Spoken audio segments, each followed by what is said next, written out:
राधिका की शादी एक प्रतिष्ठित परिवार में हुई थी। शादी के समय उसके माता पिता ने अपनी हैसियत से बढ़कर सब कुछ दिया था, लेकिन उसकी सास शारदा देवी की नजर हमेशा दहेज और पैसों पर ही रहती थी। शादी के कुछ ही दिनों बाद शारदा देवी ने राधिका को ताने देना शुरू कर दिया। कभी उसके मायके को गरीब कहती, तो कभी उसकी परवरिश पर सवाल उठाती। राधिका हर बार चुप रह जाती, क्योंकि वह घर को टूटने नहीं देना चाहती थी। उसे विश्वास था कि एक दिन उसके प्यार और सेवा से सबका दिल बदल जाएगा। सुबह सबसे पहले उठना, पूरे घर का काम करना, सबकी पसंद का खाना बनाना और फिर ताने सुनना राधिका की रोजमर्रा की जिंदगी बन गई थी। उसका पति विवेक अपनी माँ का सम्मान करता था और अक्सर चुप रह जाता था। यही चुप्पी राधिका के लिए सबसे ज्यादा दर्दनाक थी। कई बार उसकी आंखें भर आती, लेकिन वह अपने आंसुओं को मुस्कान के पीछे छिपा लेती। उसे लगता था कि शायद समय के साथ सब ठीक हो जाएगा। एक दिन घर में कुछ रिश्तेदार आए हुए थे। सभी लोग बैठक में बैठे थे। तभी शारदा देवी ने सबके सामने कहा, हमने तो सोचा था बहू घर की इज्जत बढ़ाएगी, लेकिन यह तो कुछ लेकर भी नहीं आई और काम भी ढंग से नहीं करती। यह सुनकर राधिका का चेहरा उतर गया। रिश्तेदारों के सामने उसका अपमान किया जा रहा था। उसने पहली बार महसूस किया कि उसकी चुप्पी को उसकी कमजोरी समझ लिया गया है। उस रात वह बहुत रोई, लेकिन उसी रात उसने अपने मन में एक फैसला भी कर लिया। अब वह अपमान सहकर चुप नहीं रहेगी। सम्मान से जीना उसका अधिकार है और वह अपने अधिकार के लिए खड़ी होगी। उसे नहीं पता था कि आने वाले दिनों में एक ऐसी घटना होने वाली है जो उसकी जिंदगी बदल देगी और उसकी सास को अपने व्यवहार पर पछताना पड़ेगा। अगले दिन से राधिका ने अपने जीवन को बदलने का निर्णय ले लिया। उसने ठान लिया कि अब वह केवल घर के कामों तक सीमित नहीं रहेगी, बल्कि अपनी पहचान भी बनाएगी। पढ़ाई में वह हमेशा अच्छी रही थी, इसलिए उसने घर के काम निपटाने के बाद बच्चों को ट्यूशन पढ़ाना शुरू कर दिया। शुरुआत में कुछ ही बच्चे आए, लेकिन उसकी मेहनत और लगन की वजह से धीरे धीरे उसके पास छात्रों की संख्या बढ़ने लगी। कुछ ही महीनों में उसकी पहचान एक अच्छी शिक्षिका के रूप में बनने लगी। मोहल्ले के लोग उसकी तारीफ करने लगे, लेकिन शारदा देवी को यह सब बिल्कुल पसंद नहीं आ रहा था। एक दिन जब कुछ पड़ोसी राधिका की प्रशंसा कर रहे थे, तब शारदा देवी ने ताना मारते हुए कहा, चार पैसे क्या कमाने लगी, खुद को बहुत बड़ा समझने लगी है। राधिका ने उस दिन भी कुछ नहीं कहा। वह जानती थी कि बहस करने से सम्मान नहीं मिलता।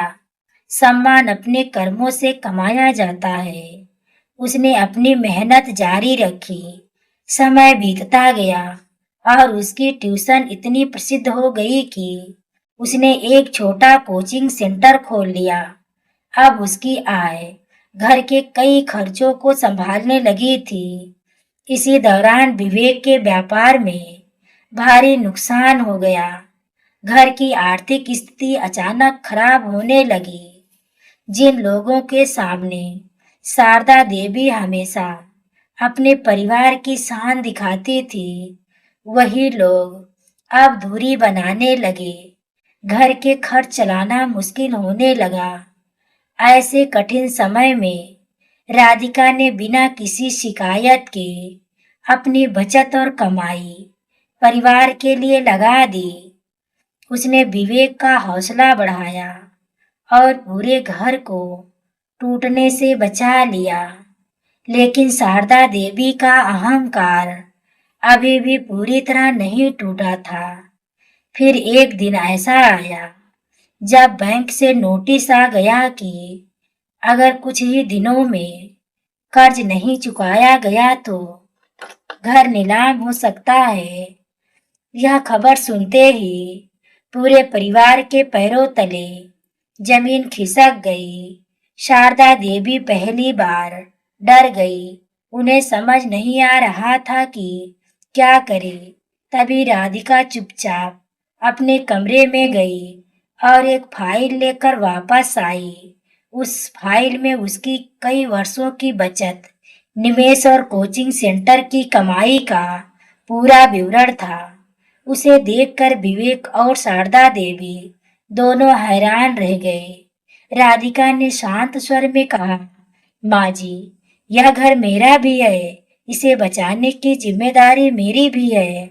उसकी बात सुनकर शारदा देवी की आंखें झुक गई।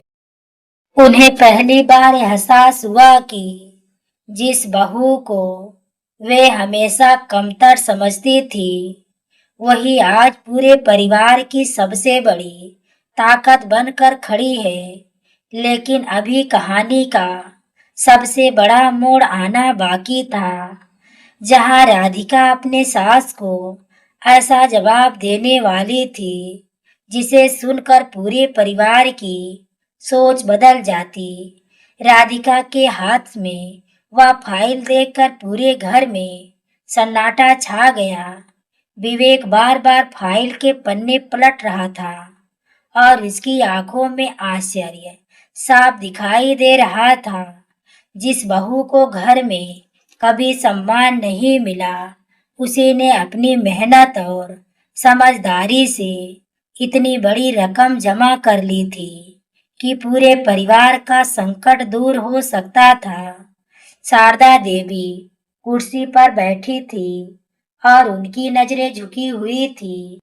उन्हें अपने उन सभी शब्दों की याद आने लगी जो उन्होंने सालों तक राधिका को सुनाए थे। कुछ देर बाद राधिका ने बैंक का पूरा कर्ज चुकाने की व्यवस्था कर दी। घर नीलामी से बचे गया। विवेक की आंखों में आंसू आ गए। उसने राधिका का हाथ पकड़कर कहा, आज तुमने सिर्फ घर नहीं बचाया, पूरे परिवार की इज्जत बचा ली। राधिका हल्की सी मुस्कुराई, लेकिन उसके दिल में वर्षों का दर्द अभी भी कहीं छिपा हुआ था। अगले दिन शारदा देवी ने पूरे परिवार को बैठक में बुलाया। उनकी आवाज में वह घमंड नहीं था जो पहले हुआ करता था। उन्होंने राधिका को अपने पास बुलाया और कहा, बेटी, मैंने हमेशा तुम्हें कम समझा। मैंने तुम्हारे संस्कार नहीं देखे, सिर्फ तुम्हारे मायके की आर्थिक स्थिति देखी। मैं यह भूल गई कि इंसान को पहचान उसके पैसों से नहीं, उसके कर्मों से होती है। यह कहते कहते उनकी आंखों से आंसू बहने लगे। कमरे में बैठे सभी लोग भावुक हो गए। वर्षों में पहली बार शारदा देवी ने अपनी गलती स्वीकार की। लेकिन तभी राधिका ने धीरे से कहा, माँ जी, क्या मैं भी कुछ कह सकती हूँ? सभी की नजरें राधिका की ओर उठ गई।